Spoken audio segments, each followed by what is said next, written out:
Bien, la estética es una disciplina del conocimiento que busca la comprensión de todas las categorías de valoración de la belleza, al menos en principio. La estética, por esa búsqueda de categorizar lo bello, ha sido asociada con el arte, con las bellas artes en particular, y normalmente se le mezclan los linderos con la filosofía del arte. De manera que en buena medida la estética ha dejado de ser una disciplina del estudio de lo bello en el arte para ser una disciplina del conocimiento que se encarga de la reflexión en torno a lo bello como experiencia subjetiva en general. En el caso de la música, por ejemplo, como disciplina, también artística, como práctica artística, hay una rama en la que se estudian los elementos fundamentales de la apreciación musical, no solo en las categorías de lo que es bello y lo que no es bello como juicio de valor, sino como simplemente una caracterización. Tener claro cuáles son los ámbitos, los rangos con los que se valora y con los que se juzga la música como un hecho estético.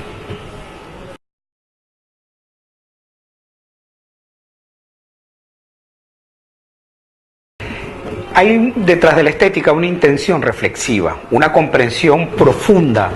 de la práctica musical como experiencia humana, porque siendo como es una experiencia profundamente subjetiva, está conectada con procesos de pensamiento.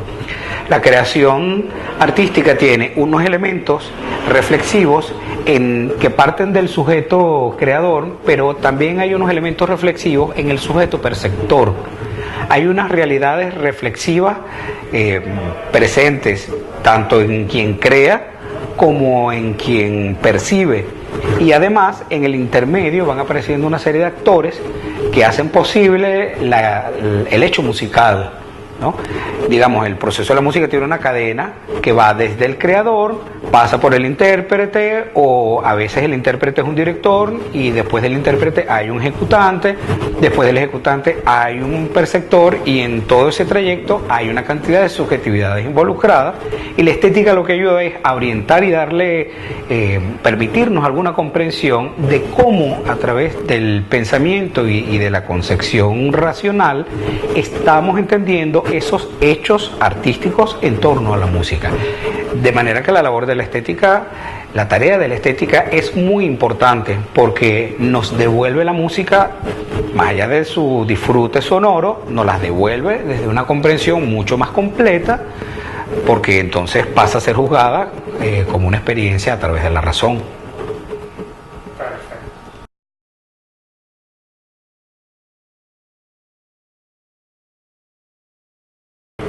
Los juicios de valor cambian en la medida en que cambian las sociedades, en la medida en que cambia el gusto, y el gusto está condicionado por la sociedad. Las sociedades cambian en sus modos de organización colectiva, en sus formas de producción, cambian por supuesto las percepciones del mundo, y evidentemente la práctica musical va cambiando también. Y todo eso condiciona la percepción artística y los juicios de valor en torno a ella. Lo que quiere decir que a lo largo de la historia vamos a tener tantas percepciones y valoraciones de la estética como variaciones hay en las prácticas musicales y en general en la estructura y en el funcionamiento social. Hay un periodo que creo que es muy interesante, el periodo de finales del siglo XIX, en los que las búsquedas de los creadores se diversifican, y lo que venía siendo un camino más o menos unívoco en la evolución de la historia de la música del mundo occidental se diversifica y se complejiza en ese siglo XIX, porque van apareciendo distintas intenciones estéticas, la posibilidad de caminos en el ámbito de la creación se diversifica también, y evidentemente la estética se ve multiplicada, se ve complejizada, precisamente para hacer la tarea de darle un sustrato filosófico a todo lo que está ocurriendo. en términos de cambios y evolución del pensamiento, en términos de cambio y de transformación social. Ese es un periodo complejo y sumamente interesante porque las visiones estéticas se diversifican, se complejizan también, coexisten simultáneamente en el tiempo, fenómeno que no había ocurrido hasta ese momento. Y bueno, es el preámbulo de una crisis que se va a manifestar tanto en el ámbito de la creación y consecuentemente también en el ámbito de la filosofía de la música y de la estética, ya en el siglo XX, hasta llegar a lo que es la realidad del siglo XXI.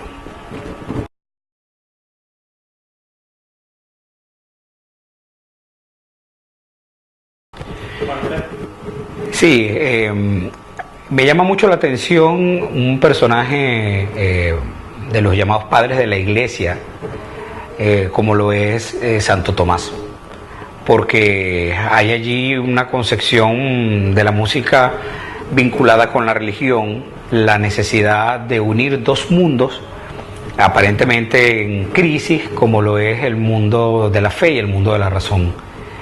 Ese momento en el que la Iglesia ve con suma dificultad que el trabajo de la disciplina filosófica tiende a alejarse como un proceso racional de lo que es la base de la religión, que es la fe,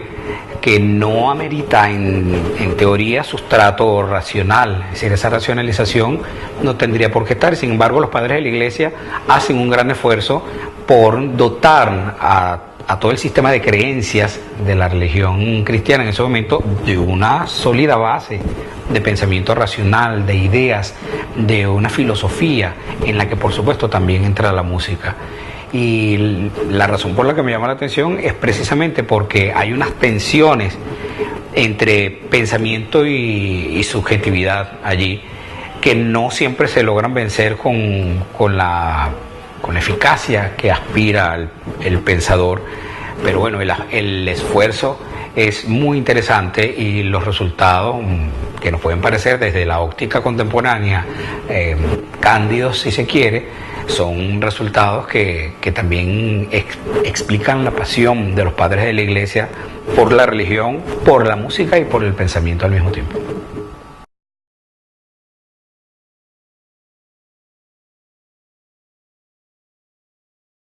Sí, ya en la medida en que la música es una práctica social, la música es un hacer de la sociedad, tendríamos que decir que la estética como ámbito del conocimiento que estudia la música, también, digamos, beneficia, toca toda la experiencia estética de todos los componentes sociales. Es decir, hablábamos del caso del creador. El creador a su vez está condicionado por un entorno social en el que hay unas visiones, unas maneras de hacer, la música, quiero decir, visiones de la música, visiones del oficio, una valoración de la materia prima, y todo eso influencia al compositor con dos posibilidades: reafirmar lo que su contexto social le da o negarlo y lanzarse a la búsqueda de nuevos caminos, de nuevas búsquedas, o incluso una cosa allí intermedia entre una y otra. La estética estudia, debe afectar ese contexto social, pero también debe permitirnos comprender los procesos del creador, del sujeto que está cosificando esa influencia que recibe del entorno. Y una vez que la obra queda establecida, tienes, si se trata de una composición occidental en papel, tienes todo lo que implica la traducción de ese sistema de escritura que pasa, dependiendo del formato en el que ha sido compuesto, que pasa por unos intérpretes, que puede ser el director, si se trata de una obra coral, orquestal que lo amerite. El intérprete es al mismo tiempo un recreador que toma decisiones con respecto a la obra de otro, y ahí ya hay un problema estético. Y una vez que el recreador toma decisiones sobre la visión estética de otro, que es el creador, tiene que transmitirla a los ejecutantes. Entonces es la obra de arte con su creador y toda la carga cultural que ella trae, toda la carga social de condicionamiento que tiene implícita, que pasa a un sujeto recreador, que es el intérprete, quien a su vez la transmite a los ejecutantes,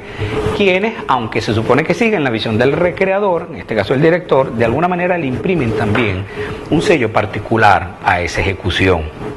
Y finalmente, cuando la música ocurre, tienes al perceptor, que es el público. Un público cuyo proceso de percepción también amerita ser entendido, porque también está condicionado por el entorno social. La valoración de la música no es subjetividad pura, no es natural. La valoración de la música, el disfrute, las formas de la percepción están condicionadas por el entorno social. Entonces, al final, lo que tenemos es la sociedad dándose a sí misma en distintos momentos unas formas de disfrute de lo sonoro, y la estética atraviesa todo el proceso, desde que la sociedad condiciona al compositor hasta que recibe por toda esa cadena que explicamos ese fenómeno sonoro, y entonces hay que intervenir allí también a través de la estética para estudiarlo, comprenderlo y abordarlo desde una dimensión general.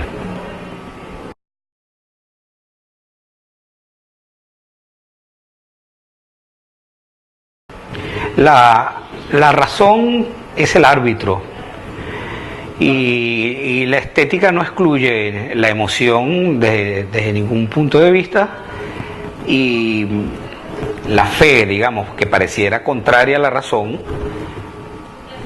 también toca el hecho estético. Cuando se presentan estos conflictos que implican la emoción, que implican la subjetividad, específicamente el pensamiento no racional, aunque parezca contradictorio, en el caso de la fe, bueno, en una situación de crisis como esa, tiene que mediar la razón. La razón permite ordenar, dar una interpretación de la emoción, dar una interpretación, una explicación causa-efecto, una especulación en torno a los sentimientos y también en torno a la fe.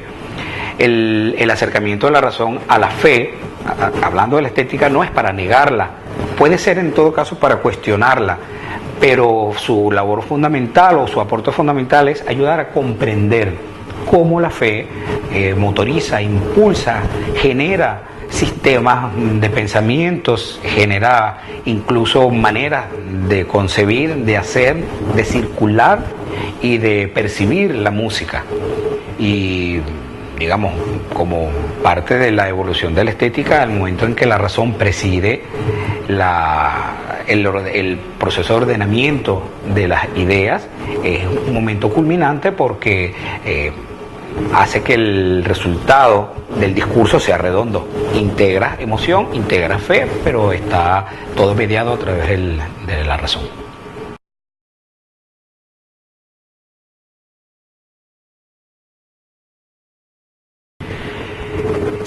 La música nos da la idea de completud, de integración.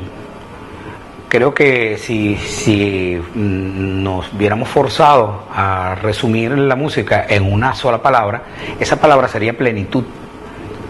porque a través o en la música, a través de la música pueden encontrarse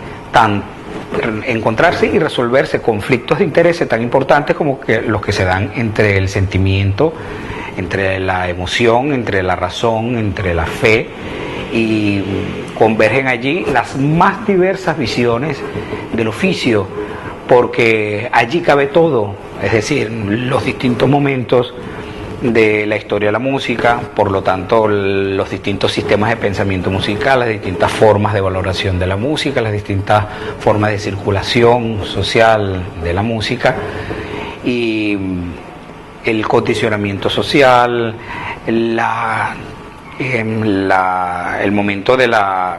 comunión de la música con otras artes, las artes vinculadas a la literatura, la influencia extramusical, tanto de lo literario como de la plástica, las interacciones entre la iconografía también de la plástica, y la arquitectura, por ejemplo, y la música, que es un fenómeno estudiado y que ha sido objeto de creación de propuestas interesantísimas, el momento culminante de la música con la palabra a través de la ópera, el momento en la que esa relación se lleva un paso más allá a través del cine, la relación de la música con la imagen en movimiento. En fin, que la música la podemos mirar presente en una cantidad, atravesando una cantidad de procesos artísticos que no son musicales, pero que son susceptibles de interactuar con ella. Por eso creo que si alguna palabra definiría a la música digamos, como gran resumen, sería la palabra plenitud.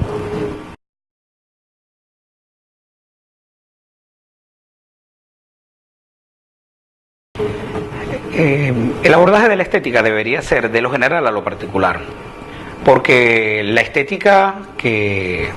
nos sirve para comprender ese mundo del pensamiento musical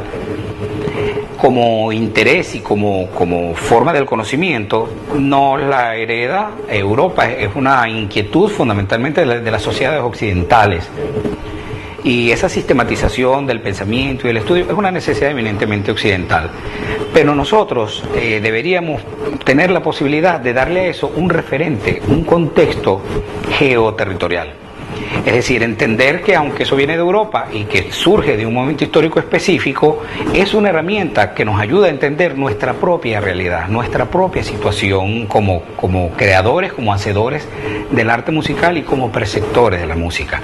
Deberíamos tener la posibilidad de hacer un estudio de la estética que nos muestre las categorías generales del análisis y del pensamiento musical, obviamente en su origen centroeuropeo, y bajar eso a América Latina para ver cómo opera aquí, cómo las particularidades de la evolución histórica de América Latina le dan o tienen en ese pensamiento musical centroeuropeo unas variaciones, unas mutaciones que son normales porque estamos cambiando de contexto geoterritorial, estamos cambiando incluso de contextos culturales a pesar de que estamos hablando de sociedades occidentales.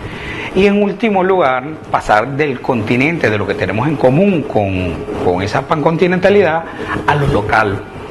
En este caso al tema de las identidades venezolanas, que la estética nos permita mirar la pluralidad de prácticas musicales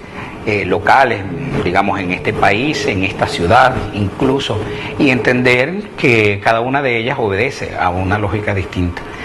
Y esa pluralidad de identidades nos debe permitir valorar la música desde la dimensión en la que se produce y desde la dimensión de los preceptores que la hacen circular y que la disfrutan y que la consumen, ¿no? Es decir, entender, por ejemplo, que las realidades de ciertas comunidades de Caracas en las que lo que circula es ¿cómo se llama? Estas formas de origen anglosajón que han sido adaptadas a las realidades locales, como el rap. Tienen una razón de ser, tienen un condicionamiento que no se puede despachar tan a la ligera con un juicio de valor basado en nuestras propias percepciones, en nuestros propios gustos y en nuestras propias valoraciones. Abrir la posibilidad de darle una explicación causa-efecto a todos los fenómenos que ocurren en una ciudad tan compleja como Caracas, que además no es la misma realidad desde el punto de vista sonoro de las otras ciudades del interior del país. Entender que el joropo no es una música nacional, sino una música sectorizada en una parte del país que a través de procesos de hegemonía del ejercicio del poder se estableció como una manera además de desdibujar la identidad. Entender que es tan venezolana la música del oriente con su carga europea como la música de la costa con su carga occidental, africana, como la música llanera con sus cargas eclécticas en las que está lo indígena y también lo aborigen fundamentalmente. Entender que todo eso nos define como seres sonoros. En última instancia, el llamado que hago, la sugerencia que hago es a lograr que la estética nos vaya llevando desde ese pensamiento general europeo y que poco a poco nos dé herramientas para analizar nuestra propia realidad como seres sonoros en este contexto y poder desempeñarnos con él de una manera solvente, que en última instancia le permita al perceptor disfrutar de una manera mucho más intensa la música. La idea es que tanto al perceptor como al creador la estética le dé luz, le dé la posibilidad de valorar, de potenciar, de beneficiar su trabajo, tanto al creador, repito, como al perceptor, para un mayor disfrute y un mejor beneficio de la música.